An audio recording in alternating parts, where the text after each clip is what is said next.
कहानी शुरू होती है एक हाई स्कूल टीनेज लड़की कूपर से। वो एक नॉर्मल बोरिंग लड़की है जिसका ना तो कोई बॉयफ्रेंड है ना ही कोई दोस्त। उसके डैड शहर के मशहूर टीवी न्यूज रिपोर्टर हैं और बहुत अमीर भी, जो कूपर को अक्सर मर्सिडीज में स्कूल छोड़ने और लेने आया करते। उसका नाम डेरिल था। यूं तो कूपर की स्कूल में कोई दोस्त नहीं थी, लेकिन उसी की क्लास में एक लड़की जिसका नाम आईवी था, वो कूपर को अच्छी लगती। आईवी एक खूबसूरत और बिंदास लड़की थी जो मन में आता वो करती। उसके इसी नेचर की वजह से कूपर उसे पसंद करती और हमेशा सोचती काश वो उसकी दोस्त होती। दूसरी ओर आईवी एक अनाथ लड़की थी जो अपनी आंटी के साथ रहती, जो उस पर कुछ खास ध्यान नहीं देती। एक दिन स्कूल की छुट्टी से पहले कूपर और आईवी का प्रिंसिपल ऑफिस में किसी काम से मिलना हुआ। दोनों ने थोड़ी देर आपस में बातें करी। उन्हें एक दूसरे से बात करके अच्छा लगा। स्कूल की छुट्टी होने के बाद कूपर के डैड उसे लेने आए। आईवी की भी बस छूट गई थी तो उसने कूपर से लिफ्ट देने को कहा। वो मान गई, लेकिन पूरे रास्ते डेरिल की नजर आईवी के खूबसूरत बदन पर थी। आईवी को भी इस बात का पता था, लेकिन फिर भी उसने कोई रिएक्ट नहीं किया। उस दिन के बाद से आईवी खुद चलकर कूपर से बात करने जाती।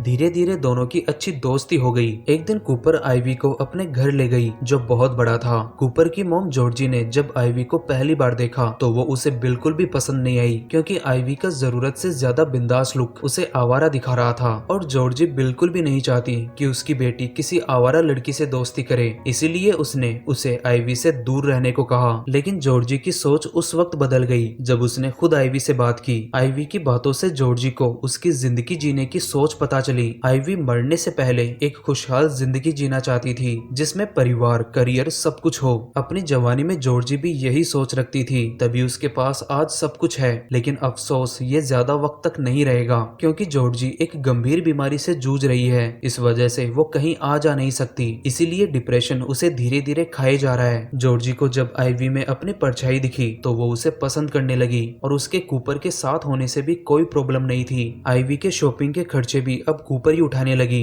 और धीरे धीरे वो उसी के घर में शिफ्ट हो गई। कूपर के पेरेंट्स को इससे कोई प्रॉब्लम नहीं थी। उल्टा जॉर्जी अपनी जवानी के महंगे कपड़े आईवी को देने लगी। दूसरी ओर डेरिल छुप छुप कर उसकी खूबसूरती को ताड़ता, मौका मिलने पर उससे फ्लर्ट भी करता। आईवी को सब पता था कि डेरिल के दिमाग में क्या चल रहा है, लेकिन वो नॉर्मल रहती। वो भी कुछ अलग प्लानिंग कर रही थी जिसके बारे में आगे पता चलेगा। कुछ दिनों बाद डेरिल घर पर एक पार्टी रखने वाला है, इसके बारे में सभी को पता था। कूपर अक्सर वीकेंड पर चैरिटी इवेंट करती जिसमें वो अनाथ और गरीब बच्चों को पढ़ाती और उनको जरूरत की चीजें बांटती। एक दिन कूपर कुछ काम कर रही थी, उसी वक्त उस एनजीओ से कॉल आया जिसके थ्रू वो चैरिटी करती है। उस कॉल को आईवी ने उठाया। जिन बच्चों को कूपर पढ़ाती है उन बच्चों का एक छोटा सा एजुकेशनल ट्रिप होना था, तो एनजीओ ने आईवी को कूपर समझकर एक डेट मांगी। आईवी को पता था कि 16 तारीख को डेरिल की पार्टी है और कूपर उसे पार्टी होस्ट करने में बहुत हेल्प करेगी। उसने जानबूझकर एनजीओ को एजुकेशनल ट्रिप के लिए 16 तारीख दे दी ताकि उस दिन कूपर पार्टी से गायब रहे और वो डेरिल के थोड़ा और करीब आ सके। आईवी आई तो इस घर में कूपर की दोस्त बनकर थी, लेकिन अब वो कूपर की मॉम की जगह लेना चाहती है। इसका रीजन पैसा था। आईवी को पता है उसे बस थोड़ा सा एफर्ट सही दिशा में लगाना है और उसकी जिंदगी सेट हो जाएगी। दूसरी ओर कूपर आईवी के साथ अच्छा वक्त बिता रही थी। वो अब अकेली सैड टीनेज लड़की नहीं रही। डेरिल अब अपनी जिंदगी के मिड लाइफ क्राइसिस में जा रहा था। एज होने की वजह से उसकी एंकर की पोजीशन जाने का भी डर था। दूसरी ओर उसकी पत्नी जॉर्जी भी दिन ब दिन मौत के करीब जा रही थी। जॉर्जी अपनी जिंदगी से इतना थक चुकी थी कि उसके दिमाग में आत्महत्या के ख्याल आने लगे। आईवी को मालूम था डेरिल जॉर्जी से बहुत प्यार करता है, इसीलिए वो कोशिश करती कि वो उसे जॉर्जी से थोड़ा दूर रख सके और धीरे धीरे वो अपने मकसद में कामयाब भी हो रही थी। फिर आया पार्टी वाला दिन। उसी दिन सुबह सुबह एनजीओ से एक जेम्स नाम का लड़का कूपर को लेने आया। जेम्स को वहां देख आईवी कूपर और डेरिल के सामने नादान बनने की एक्टिंग करती है और उनसे बोलती है कि मुझसे गलती हो गई, मैंने ही एनजीओ को आज की डेट दे दी, मुझे पार्टी का ध्यान नहीं रहा। कूपर को अब जेम्स के साथ जाना होगा। आईवी ने वादा किया वो उसकी जगह पार्टी होस्ट करने में डेरिल का पूरा साथ देगी। आईवी के इस प्रॉमिस पर कूपर चली गई और शाम को पार्टी में आईवी डेरिल का पूरा साथ दे रही थी।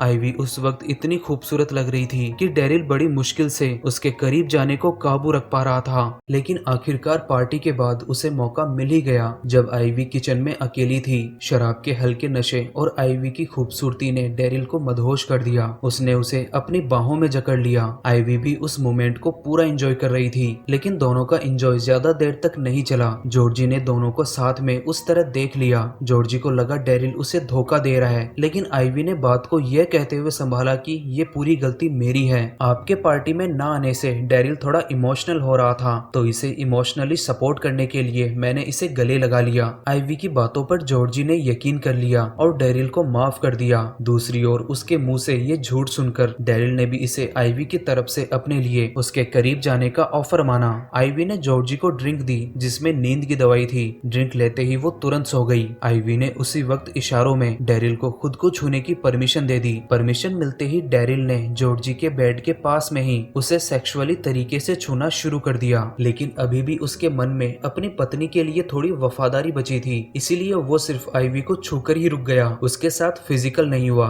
आइवी समझ गई थी कि डेरिल को अभी थोड़ा और वक्त चाहिए। लेट रात तक कूपर भी लौट आई, लेकिन अब उसे भी थोड़ा थोड़ा लगने लगा था कि आइवी उसकी और उसकी मॉम की चीजों पर कब्जा करने लगी है, लेकिन अभी उसे ये चीज थोड़ी ज्यादा सीरियस नहीं लगी, इसीलिए वो कुछ खास ध्यान नहीं देती। अगले दिन डेरिल कूपर और आइवी को स्कूल की छुट्टी के बाद लाने गया। कूपर कुछ काम की वजह से पहले ही चली गई थी, वहाँ सिर्फ आइवी थी। डेरिल ने उसे गाड़ी में बैठा लिया और घर की तरफ चलने लगा। डेरिल के अंदर उस वक्त थोड़ी हिचक थी। पिछली रात को जो कुछ भी हुआ उसकी नजरों में वो नहीं होना चाहिए था, और ये बात उसने आइवी को बोली। इस पर आइवी ने डेरिल से कहा कि रात को कुछ भी गलत नहीं हुआ था, बल्कि काम अधूरा रह गया था, तुम चाहो तो उसे पूरा कर सकते हो। आइवी की ये बातें सुनकर डेरिल गाड़ी को घर के बजाय जंगल में ले गया। बीच जंगल में हल्की बारिश के बीच जिस काम को उन्होंने रात को अधूरा छोड़ा था वो पूरा किया। आइवी को यकीन हो गया कि उसने डेरिल को अब अपने काबू में कर लिया है। अगले दिन आइवी जॉर्जी के रूम में गई। वो अपनी रूम की बालकनी पर खड़ी होकर म्यूजिक सुन रही थी। आइवी ने पीछे से आकर जॉर्जी को धक्का दे दिया और 2 मंजिल से गिरने से उसकी मौत हो गई। आइवी के लिए अब रास्ता साफ हो गया और किसी को उस पर शक भी नहीं हुआ, क्योंकि जॉर्जी पहले भी सुसाइड करने की कोशिश कर चुकी थी, इसीलिए सभी को लगा उसने सुसाइड की है। लेकिन दूसरी ओर कूपर के अंदर बहुत गिल्ट भर गया था। वो गिल्ट जो अक्सर बच्चों के अंदर पैदा होता है जब उनके माता पिता की मौत हो जाती है, कि काश मैंने उन्हें थोड़ा वक्त दिया होता, उनसे थोड़ी और बात हो पाती। यही हाल इस वक्त कूपर का था। कुछ दिनों तक ऐसा ही रहा। कूपर का मूड ठीक करने के लिए आइवी ने एक दिन उसे उसकी मॉम की गाड़ी में लॉन्ग ड्राइव पर ले गई, जॉर्जी की अस्थियों के साथ। हालांकि उसे गाड़ी ठीक से चलानी नहीं आती। रास्ते में दोनों बातें करती हुई जा रही थी। अचानक आइवी एक धुन गाने लगी। कूपर ने नोटिस किया कि जो धुन अभी आइवी गा रही है वो म्यूजिक उस दिन जॉर्जी के रूम में भी बज रहा था, क्योंकि जॉर्जी के मरने के थोड़ी ही देर बाद वो उस रूम में आई थी और ये म्यूजिक कूपर के द्वारा ही बनाया गया था। कूपर ने आइवी से पूछा, क्या तुम उस वक्त जॉर्जी के रूम में थी जिस वक्त उसने सुसाइड की? कूपर के इस सवाल पर वो थोड़ी अनकंफर्टेबल हो गई और कुछ भी बोलने लगी। आइवी के इस हाव भाव पर कूपर को थोड़ा शक हुआ कि कहीं उसने ही तो उसकी माँ को नहीं मारा। कूपर उससे कुछ और पूछ पाती उससे पहले ही आइवी का गाड़ी के ऊपर से कंट्रोल खत्म हो गया और वो सीधे जाकर एक पेड़ से टकराई। इस एक्सीडेंट में दोनों को थोड़ी चोटें आई और वो बेहोश हो गई, लेकिन थोड़ी ही देर बाद आइवी को होश आ गया। उसने कूपर को हॉस्पिटल ले जाने के बजाय कार की ड्राइविंग सीट पर बैठा दिया ताकि सभी को लगे कि कार वो ड्राइव कर रही थी और जो कुछ हुआ वो सब उसी की गलती की वजह से हुआ। ये करके आइवी वहाँ से चली गई। किसी ने कूपर को हॉस्पिटल पहुँचा दिया। डेरिल उससे वहाँ मिलने आया। डेरिल के आते ही कूपर ने उसे पूरी सच्चाई बता दी कि आइवी ने ही शायद जॉर्जी को मारा है और कार भी वही ड्राइव कर रही थी। कूपर को लगा डेरिल को ये बताने से वो आइवी को घर से निकाल देगा, लेकिन उल्टा उसने कूपर से कहा कि तुम झूठ बोल रही हो, ये जो कुछ भी हुआ उसमें आइवी का कोई हाथ नहीं है। डेरिल ने ये इसलिए बोला क्योंकि आइवी ने अपना काम बहुत सफाई से किया था, और दूसरा रीजन ये भी था कि डेरिल कहीं ना कहीं आइवी को गलत नहीं देखना चाहता। वो जॉर्जी के जाने के बाद पूरी तरह से उसकी खूबसूरती के जाल में फंस चुका था। डेरिल ने जब कूपर की बातों पर यकीन नहीं किया तो फिर कूपर ने सोचा उसे ही कुछ करना होगा, इसलिए रात को मौका पाकर वो हॉस्पिटल से भाग गई और सीधा अपने घर आई। लेकिन घर पहुंचने के बाद जो उसने नजारा देखा वो देखकर वो सुन्न रह गई।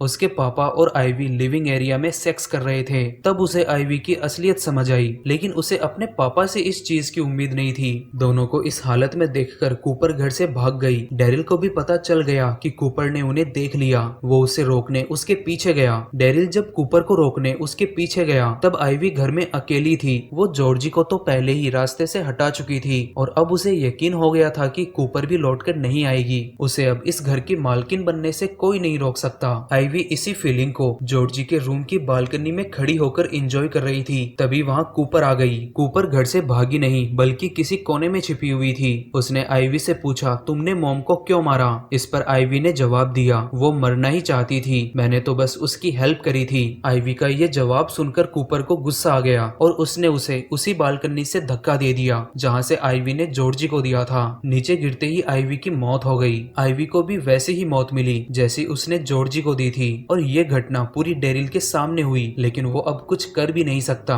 इतना सब होने के बाद कूपर के दिमाग में बस यही सवाल था कि आइवी एक चालाक लड़की थी या अकेली, और यहीं पर ये कहानी खत्म हो जाती है। यहाँ तक पहुँच गए हो तो वीडियो को लाइक करें, चैनल पर पहली बार आए हैं तो चैनल को सब्सक्राइब करें और बेल आइकन को भी जरूर प्रेस करें। तो मिलते हैं अगले वीडियो में एक नई कहानी के साथ।